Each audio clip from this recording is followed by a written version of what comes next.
Hello, hello, and welcome back to another playthrough. It's been a long time, very long. You know, mixture of things. I was playing other games. I don't really have as much time for live streaming, that's for sure. A lot more interruptions around my house these days, but it's all good. It's all good. We're back again with another build that I've kind of done before, kind of haven't done before. It's a two-handed restoration, sun spells, heavy armor build. So as you saw, we're an Imperial. We have Meridia and Atronach stone. Now I know what you're thinking. Sun weapons, Atronach stone. Those do not synergize well together, and you would be correct. Because normally you rely on the magic regen that you get from using sunlight weapons. But in this case, we're using two-handers, so we're not going to get magic regen anyways. So I have this, I don't know, I don't even know what attempt this is. Probably like 15 or 16 or something. But yes, there have been many bumps in the road of trying to record a series again and get far enough in a build where it's worth actually editing and voiceovering. So a little spoiler there. We don't die immediately with this build, because if we did, you would not be seeing this video. Anyways, all this to say that I've done this this beginning many times on many different races. I've tried Dunmer, I've done Breton, I've done Redguard, Nord, all with their own pros and cons. But really where I've settled and what I like early is Imperial. Early game, the stamina, you have no issues. And then they continue to be pretty good into the late game because of their how they ignore a certain percentage of mass when you are wearing heavy armor for spellcasting, among other things. So they're kind of like a very middle of the ground, jack of all trades kind of race. But I really like them for this build. They have enough health to survive early with no armor, and enough stamina where you can actually do some melee combat when you need to. So starting off, Riverwood in the inn. We start off in the inn instead of camping in the woods so that we can quickly go and kill Sven and his mother to get the juicy murder to activate our Meridia blessing, which is going to be important. We then rush here to Bleak Falls Barrow, because inside Bleak Falls Barrow, not only is there the silver katana right here at the beginning, but there's also a silver dye katana a little further in past the spider, the giant spider on a corpse. And that is going to help our early game immensely. That's a perk from Meridia, which we will see here in a moment. Let me see if I can bring it up.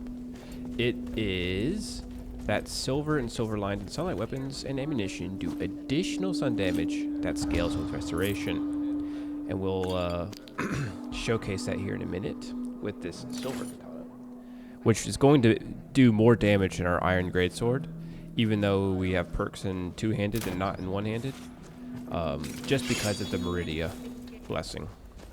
So since we've got our murder, it's activated, we'll see the beauty of Meridia here.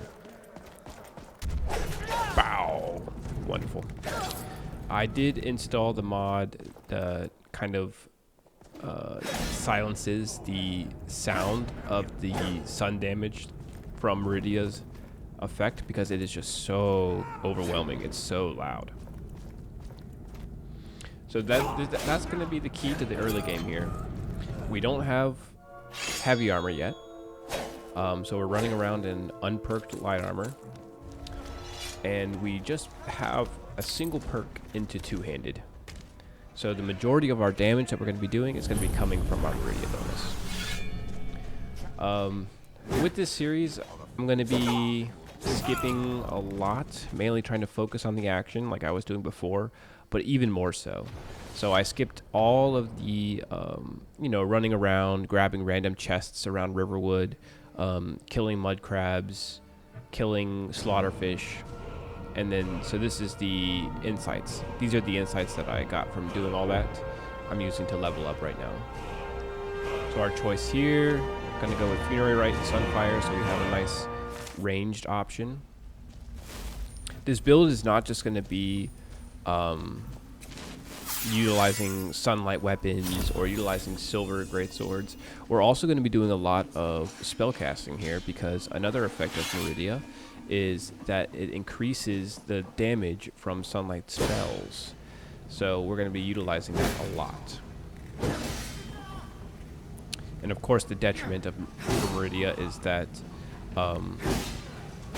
undead do more melee damage to you. So you do more damage to them, but they also do more damage to you. And then the scaling bonus for Meridia is magic resist. That scales from 50, 25 or 50 up until 500 undead slain. So early game, we're going to try and focus on safely killing as many undead as possible so we can start to get that magic resist. The champion's effect, the effect that you get for being a champion in Meridia, meaning that you finish your quest and you currently have Dawnbreaker in your inventory, is that you get a cloak, a Sunfire cloak, that stacks on top of the normal Sunfire cloak spell and any other cloaks that you have. So that's really nice. But that's not going to come into effect until later. You have to actually have Dawnbreaker in your inventory. And we may get there, we may not. We'll just have to see, I guess. Who knows? Anyways, so for this format, I'm showing pretty much all of the bandit, the dungeon gameplay for the first couple of bandit dungeons. But once we kind of see that, you know, excuse me. Once we see that the bandits are really no issue, we're going to start skipping around a little bit more, kind of showing which dungeons I'm doing, what the boss chest loot is, any level ups or anything in between.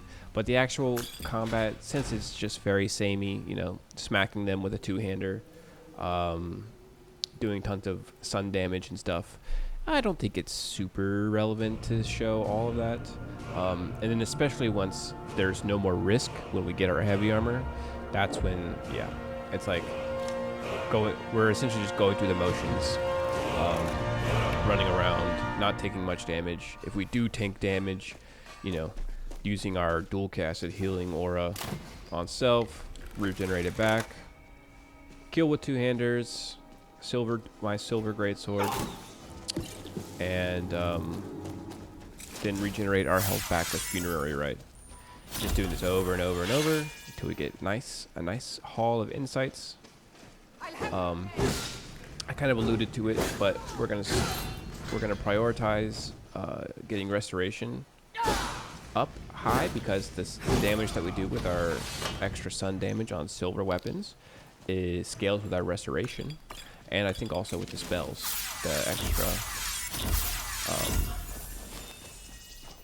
the extra damage that the sun spells do also scales with our restoration from Meridia.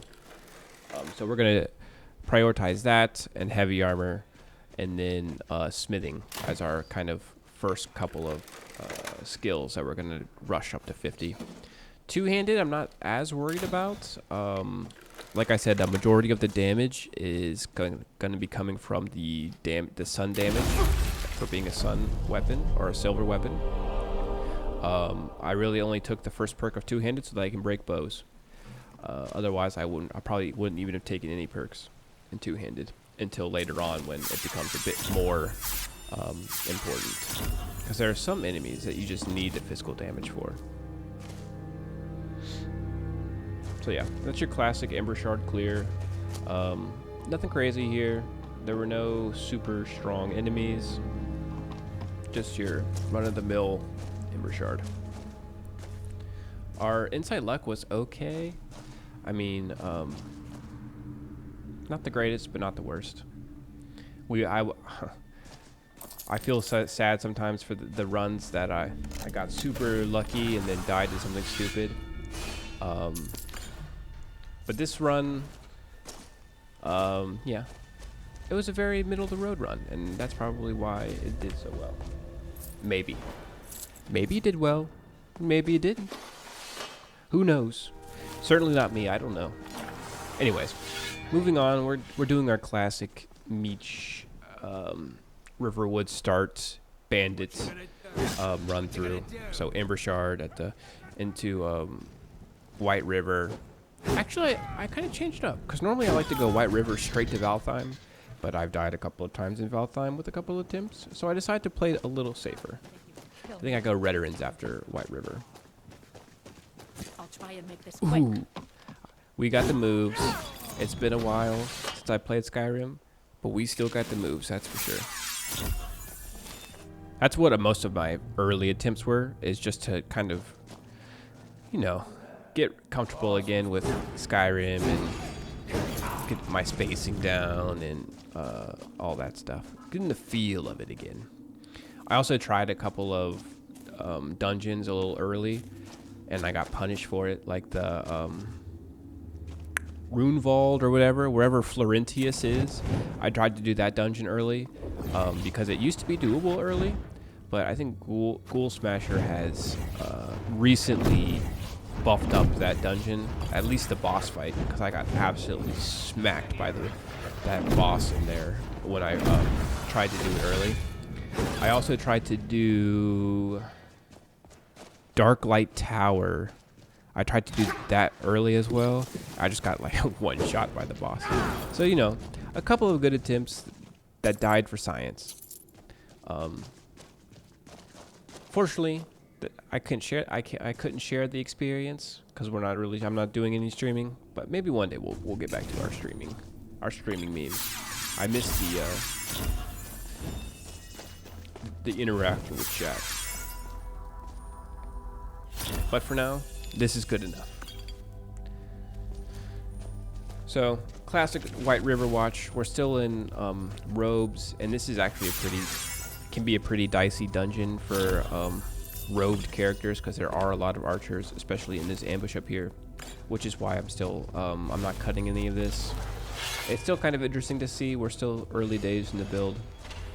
It's not super safe, so I've started liking to bait these guys in and then going for the wolf, or even what you can do is bait these guys in, back up, and you can shoot the door, and the door will automatically open if you shoot it. And then the wolf will kind of distract the back two. That's a little dicey there. The back two archers, sometimes like you can see here, it can bait them into going into melee. Here I was a little over ambitious with my power attacking and ended up getting a little too low on stamina to continue. But that's the glory of Imperial. I got a little too low on stamina, but the Imperial region is so good that it's not that dangerous. And you can actually do power attacks as an Imperial, even without the power attacking perk.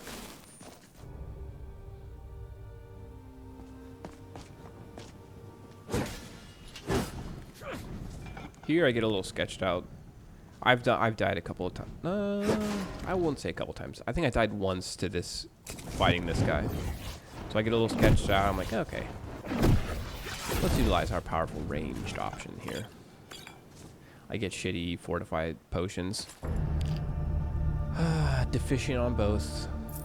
But we do get lucky with the treasure map 4, which is right on the mountain, on the Bleak Falls Barrow Mountain, which is now where we're going to head to next. So yeah, restoration to 25, heavy armor to 20, boosting up restoration to 50, and then I just put into two-handed with whatever leftover insights I have. But yeah, trying to get, as soon as we have our apprentice restoration, and now we are really focusing on heavy armor. Because the sooner that you can wear heavy armor, the better it is. The safer you are, the more likely you are to survive. And not just get randomly one-tapped by taking 2 arrows in space. So yeah, Nexus veterans. Sorry, doggy. And so now we're starting to be able to dual cast our healing aura 2 more. It's really nice. 30 seconds of pretty good regeneration. You just cast it before you go into a little scuffle like this, and then you're pretty safe. I really tried throughout this whole attempt. I really tried to stay, like, even if I got to, I have a bad habit sometimes of not really healing, even if I get to like half health, because I'm like, oh, I still have enough health. I have enough cushion left, and then I die to something stupid. So I tried to prioritize healing a little bit more in this, especially since we have such like a keystone of the build is our restoration anyways. So why not always try and make sure that we're above 50% health. And here finally we can start the Nordic carved armor is too good to pass up here. And then it turns out that I have enough insights. Let's do a little inventory management here. But I have enough insights to level up again, get another perk. Boom, boom. And I can get the the 3rd heavy armor perk, which means that we are good to go. And then since we're an Imperial, even though without the perk our casting is still okay, especially with Atronach Stone, which lowers the spell cost of all of your spells anyways. So yeah, we start rocking the heavy armor. That's what we'd like to see. So a lot of the funerary writing is going to be cut out of this.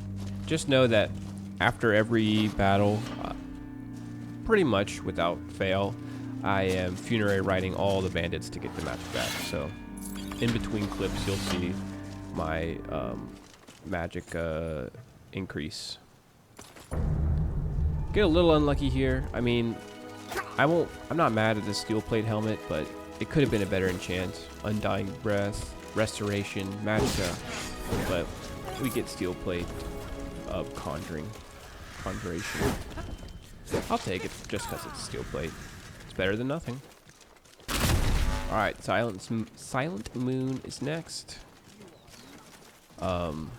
This would have been a lot scarier if I didn't have heavy armor. I still only have 1 piece or 2 pieces now that I have the helmet of heavy armor, so I don't have the full projectile damage reduction that you get when you have a full set.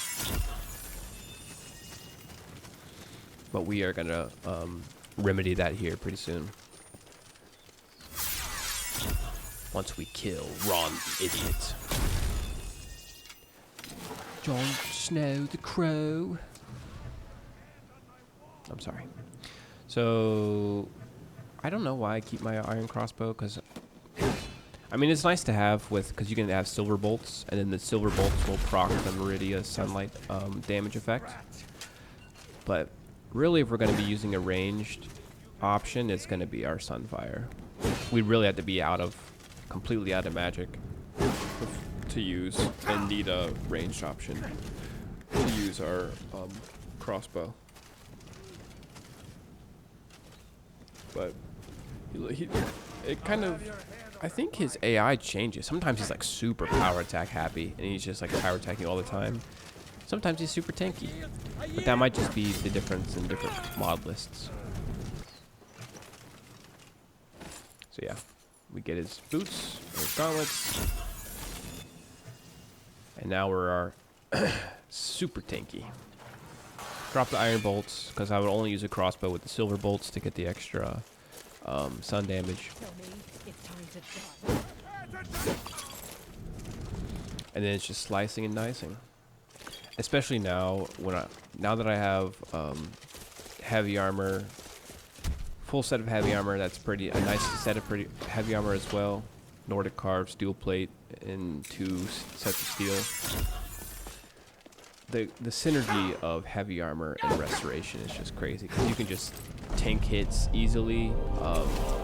Hits restore your stamina, and then just after the bat, and then if you get low, you have your restoration to heal you back up. So yeah, pushing restoration, trying to get to 50. And early on, I've just been alternating between health and stamina. Health for more damage resistance because I want additional damage resistance to help eventually against the undead that we're going to be fighting. And then whenever I do stamina, I go for the movement speed because we're going to need the movement speed because we're going to be in full heavy armor, and we're not really going to be. We're also going to be getting our effigy. One of our effigies is going to be reducing our movement speed, I think.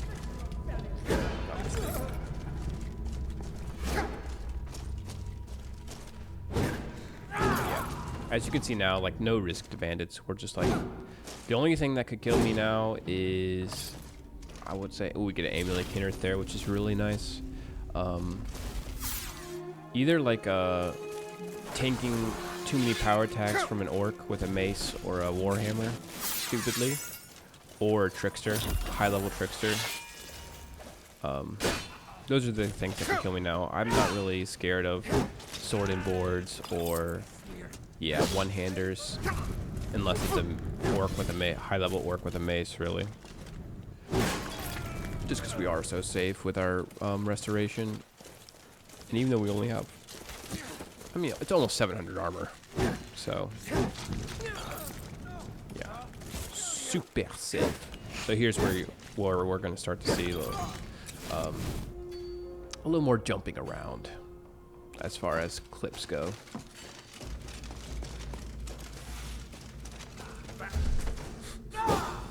I love bull rushing. Such a good mechanic. Well, when it works. Ooh, and look at that. A minor bag of holding. We're happy to see that because that heavy armor do be weighing a lot. So yeah, pre-buff with a healing aura for a little extra regeneration, because just in case, and we can show off our skills here. Boom, miss. At least we hit the stationary object, and then ooh, boom. Man, we're just too good. It's sometimes scary how good we are at this game.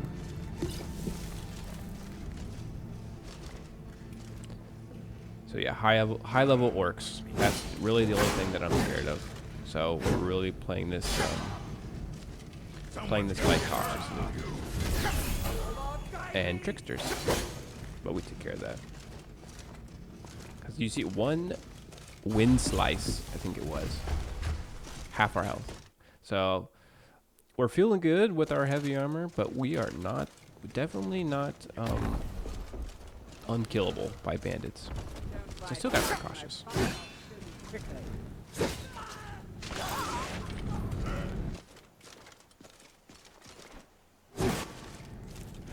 But the nice thing about this is we don't really care about their armor rating because most of our damage is coming from the sunfire. Not sunfire, but you know, sun damage from Meridia. Bada bing, bada boom.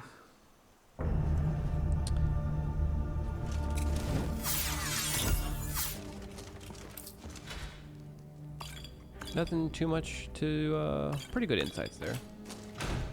And we're gonna, I try to cut out as much as the inventory management stuff as possible. Yeah, here it just gets a little too much, so we opt to just use a carry weight potion. But you won't see that. We'll cut that, yep. Random bandit chasing Tauscar the Wanderer encounter. Just knock him down, easy peasy. A common theme for the whole early game. Give up while you're still.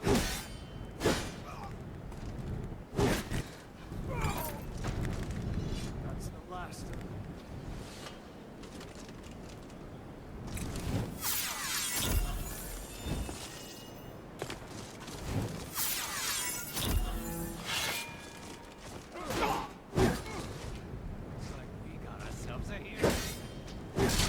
I like to come up here because there's a chance for another chance for a nice enchanted helmet.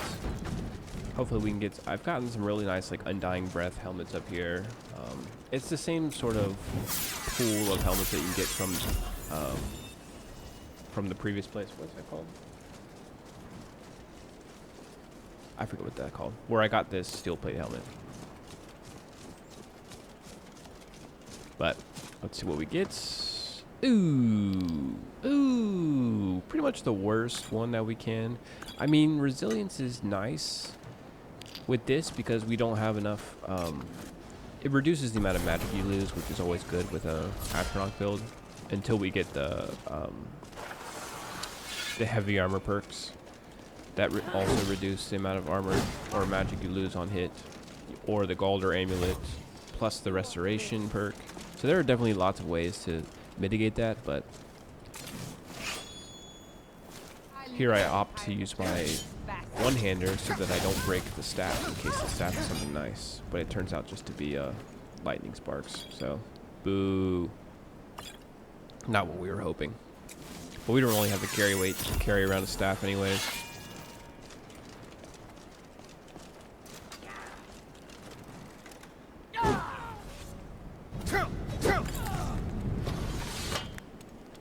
Even without stamina. Doesn't matter. All of our damage essentially comes from our sun. Our sun effect. Thanks, Meridia. Especially now as we're getting higher and higher restoration skill. I think we're at 49? Yeah, 49. Another level up. Health and damage resist, or stamina and movement speed. Very good. We don't really care about the one-handed damage, two-handed damage. Even late game, most of our damage is going to be coming from sun. Late game, I think we'll be focusing more and more on sun spells, though.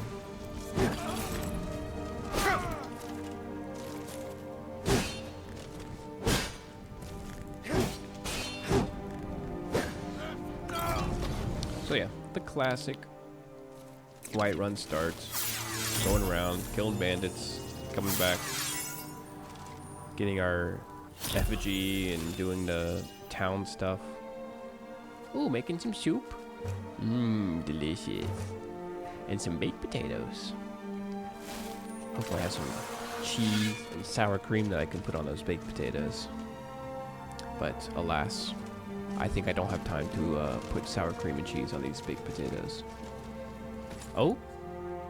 Iron Banded Curse of Vigor. It's pretty good. We do end up swapping because I do prefer enchantment over non-enchantment. It helps with our stamina cost of attacking. We lose out on a little bit of magic resist, and we lose out on a good bit of armor rating, but I would rather have the enchantment. Here's actually kind of a close call. I need to pop my carry weight potion. Yeah, even blocked, it did like a third of my health. Gotta watch out for those orcs, man. They hurt big time. But you know, or in general, you just don't want to be tanking too many power attacks from baddies. Give him the weave, the serpentine weave. Yeah, we're now two-hitting. I think we've been two-hitting bandits for a while. Do a little vendoring, get our effigy, see if there's anything else that's worth, and then sell all of our junk. And then we did get another bag of holding from somewhere. I forget where we got the second one. But I've been cutting out a lot of the looting and funerary riding, so we did get lucky with the. I would say we would get lucky to get one minor bag of holding from all these bandits, but we were lucky enough to get two. Sometimes you don't even find one the whole time I'm playing. I never find a minor bag of holding. I think the chance to get it is it's pretty good. It's in a good spot. I mean, It's not a good chance. It's a small chance, but it's a good chance. It's one-tapping skeletons. Sword, which is really nice.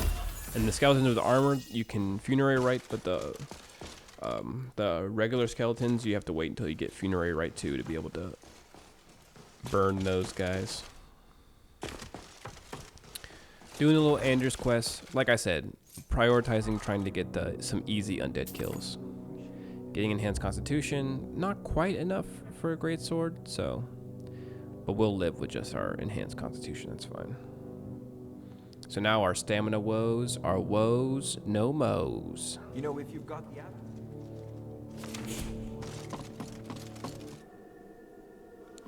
So we're done with we're done with Whiterun. Time to head to Riften. And actually, Riften has a very special place for us, specifically for this build. Beacon, Stendarr's Beacon, which has 3 vigilance here. And why are we here? We want their armor. And Meridia doesn't care if we kill people. So kill people we will. So here, this is a pro gamer move. You wait for them to go into the animation of on the table, and then look, he's stuck in that animation for whatever reason. So we do have to be cautious because vigilance of Stendarr are high level. Luckily, their equipment isn't that great. The ones with shields have magic resist on their shield. So if this was like a one-hander build, this would be super good because you also get a shield with one-handed. But this guy, look at this surpassing potion.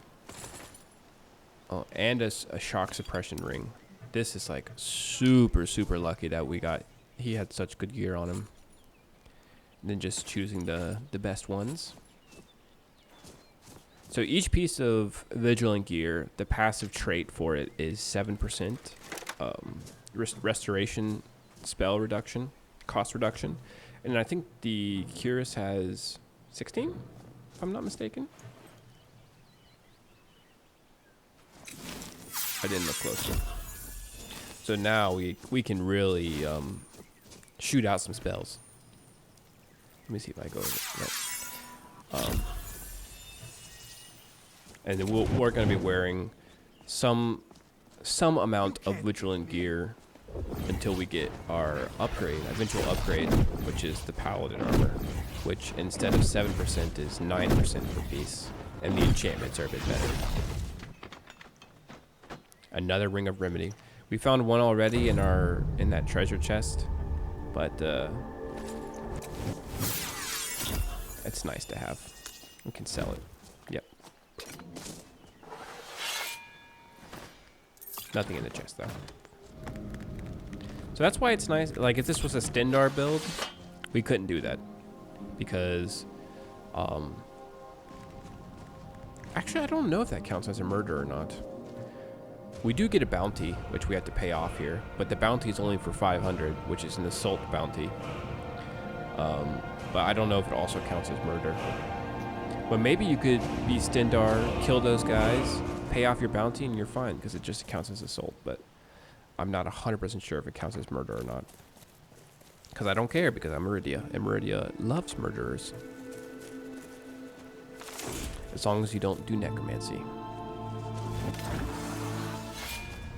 So yeah, here I'm just going to show the high-level bandit fights that we have, and the boss bandit, and the loot at the end.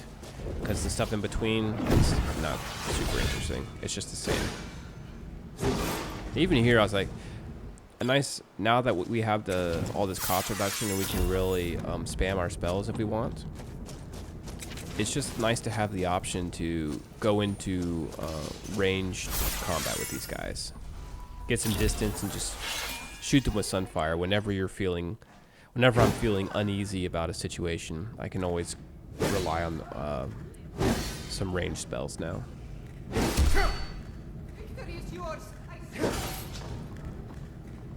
So yeah, now full heavy armor gear. We can cast pretty much whatever spells we want, so bandit content is really, really not challenging at this point. But we do need the insights, so we will continue to do it.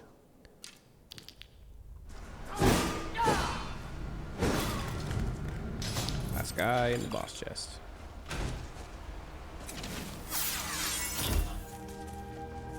So yeah, we do get a bounty, but we can just pay it off for 500, and we are good to go. Here I've reached 50 restoration, so I don't mind going ahead and getting the restoration skill books. I've been trying to be a little less anal about the skill books, waiting until level 90 or 95 to get all the skill books. Just been kind of, you know, enjoying a little bit more. Just, okay, just read it when you find it, but I'm not going to seek them out unless I'm already a high level, if that makes sense. If I come across it, sure, I'll go ahead and read it. I won't do the store it until whatever, because that's just not as fun. So here, I don't have any health 2 enchants, and my poison resistance is good, but it's not at the, I don't think, I can still get paralyzed. So I was memeing around at first with these guys, but then I kind of realized, like, oh my god, these guys can actually paralyze me and I could just be fucked. So that's why I opt to go into ranged for those guys. And yeah, I don't even show the whole fight here. Just show the boss kill and then the boss chest. Just because, oh, I don't need to repeat myself. But, you know, bandits are easy and pose no real threat at this juncture. Except for high-level orcs and tricksters. And we get a really nice find there, more shock suppression, which is good for, because we are going smithing, and we're going smithing so we can do augmentation. We can take the enchant off of that and put it onto our boots.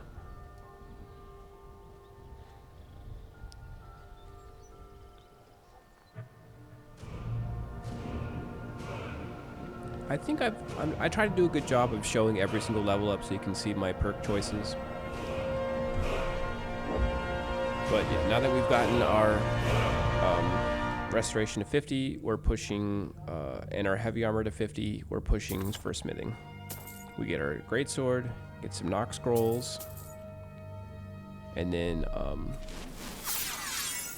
we pick up the Avon Chinzel quest and the Frost quest. What was that? Over here.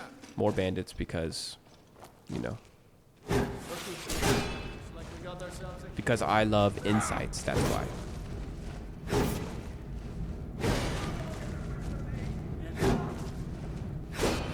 That's it. That's all you've got.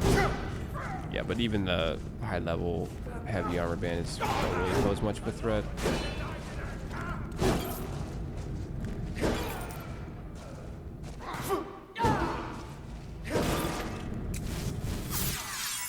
Easy peasy.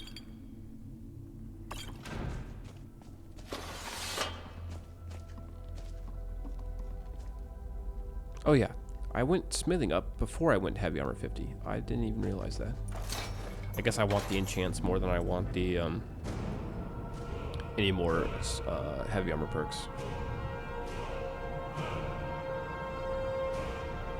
Which is fine. Either works. We got our frost fight. This one I chose to keep in just because it's kind of like 6-on-1, right? Or 5-on-1. 5. Count with Meech. 1, 2, 3, 4, 5 enemies. So I can stab back. Time to finish this. But yeah, the key is just one swing at a time. Chip them down.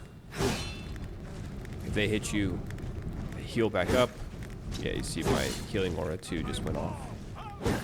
My dual casted healing aura 2 just went off. And it gets easier and easier the more that you pick off, of course. So yeah, we get hit, retreat a little bit, put on our dual casted healing aura 2, right back into the fray. Where are we killed? No more.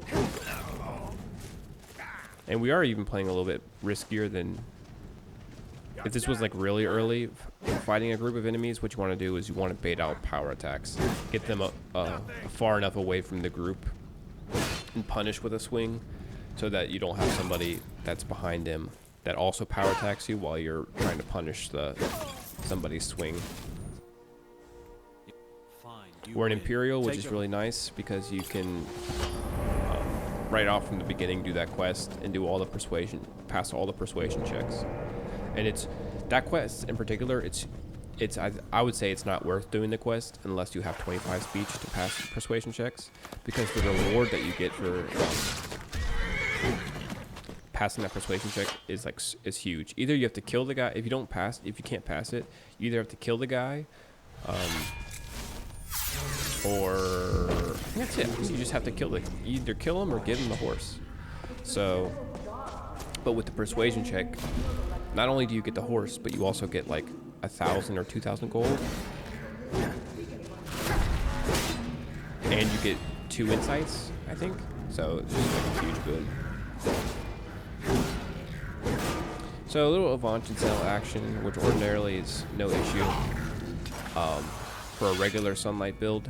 For a one-handed Sunlight build, this is like Avant and Cell is super easy because, well, a non-Atronach, I should say, one-handed Sunlight build, because you get all your magic back, and then you can easily heal in between and heal during.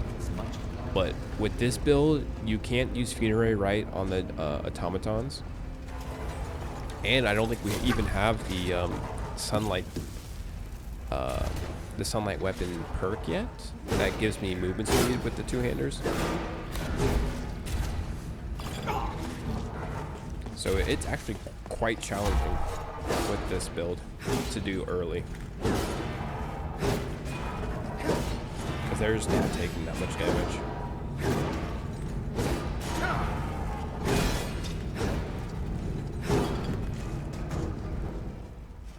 But slow and steady wins the race. That's for sure. And it's worth coming here because you can find nice enchantments. Like like an absorb magic enchantment early is huge.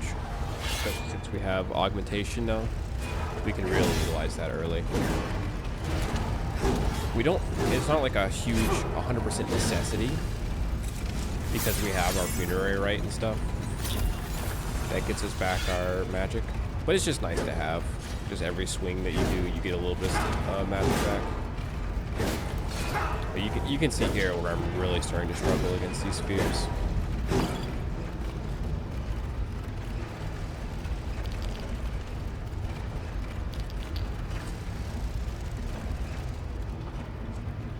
I did opt to put back on the steel plate helmet as well. As you can see, I don't have the vigilant helmet, just for a little bit of extra tinkiness, and I would rather have that extra the damage reduction you get for steel plate trait versus just another 7% reduction for restoration.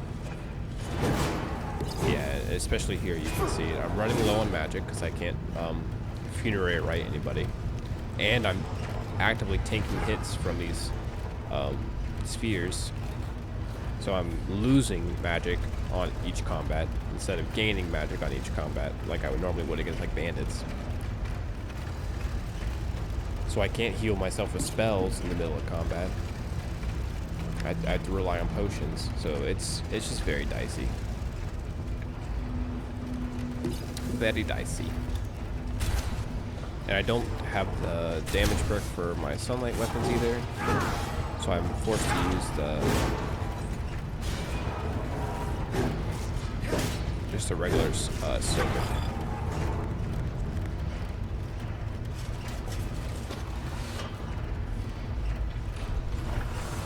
So here I'm thinking might as well just turn back, but then I realized that there are only spiders left in this area, so I could just finish up, kill the spiders in the area, and then I'll skedaddle out of here, come back at a later time when I'm a bit better suited for it.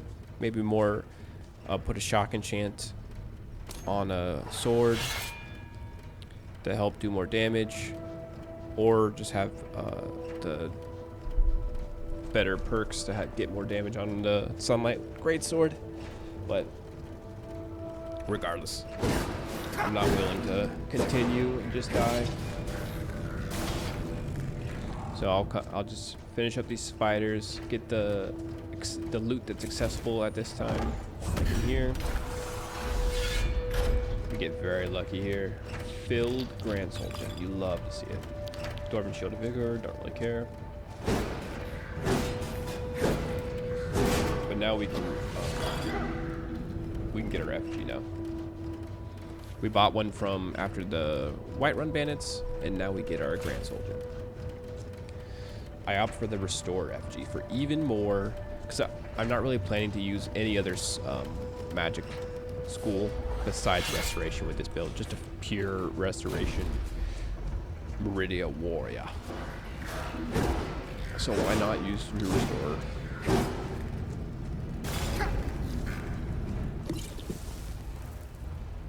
So now even our spells cost even less. Not just from the Vigilant armor, but the combination of Restore effigy and Vigilant armor.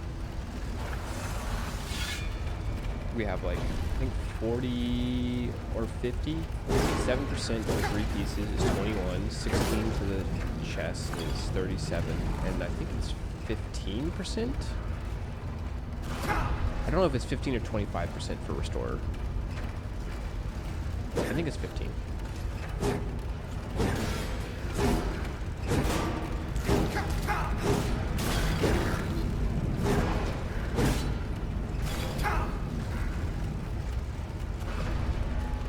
So as long as we have some magic, we can really spam our spells.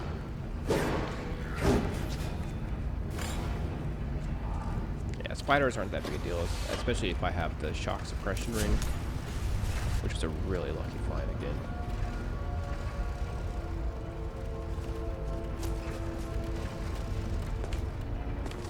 But yeah, even just this very beginning room, it was a struggle. And look at that, an empty grand. Whew, we're getting lucky. Another, although it would have been nice to get some better dwarven gear drops, but it is what it is. I'd rather have the, I think I'd rather have the grand soul gems anyways. Because I'm pretty happy with, even with our non-enchanted vigilant gear, it's at least giving us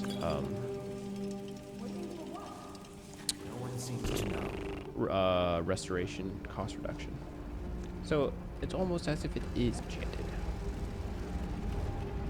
And that just means that it's not enchanted so that we can augment enchantments that we do find onto it. So now we have weapon, we have armor. I'm going to go back and grab the Dwarven Axe of Winnowing. So I'm about to get out of here, so I don't need to worry about the carry weight. And then I just have the one chest out here for a little bit to see what else we can get. And not much.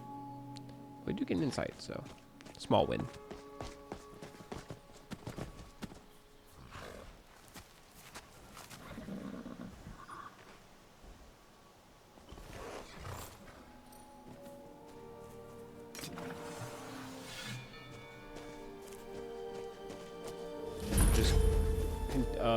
Continuing on with the bandit destruction here in Riften. But just skipping right to the boss here, like I said. Bandits aren't really posing much of a challenge here, so really the only thing interesting about these dungeons are the high level bandits, if they pose any threat, which even the high level ones don't really pose a threat. And the loot that we get from it.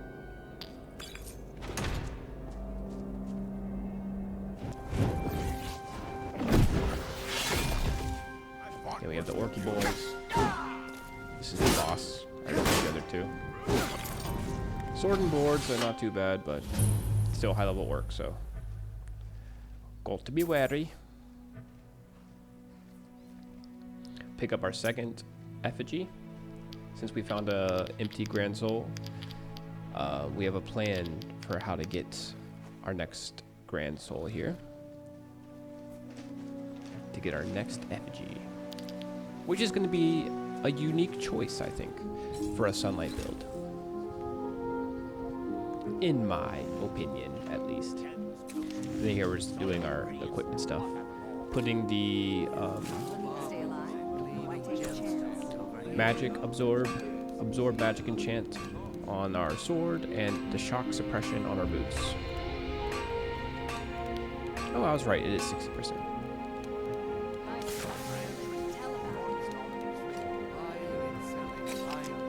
So yeah, that's gonna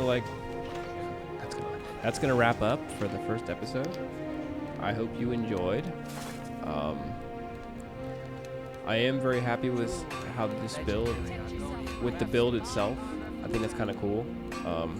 I've done similar builds in the past, Meridia's Myrmidon, and other sunlight weapon kind of builds, but nothing quite like this. So, anyways, I hope you enjoyed. Thanks for watching, and I'll catch you in the next one.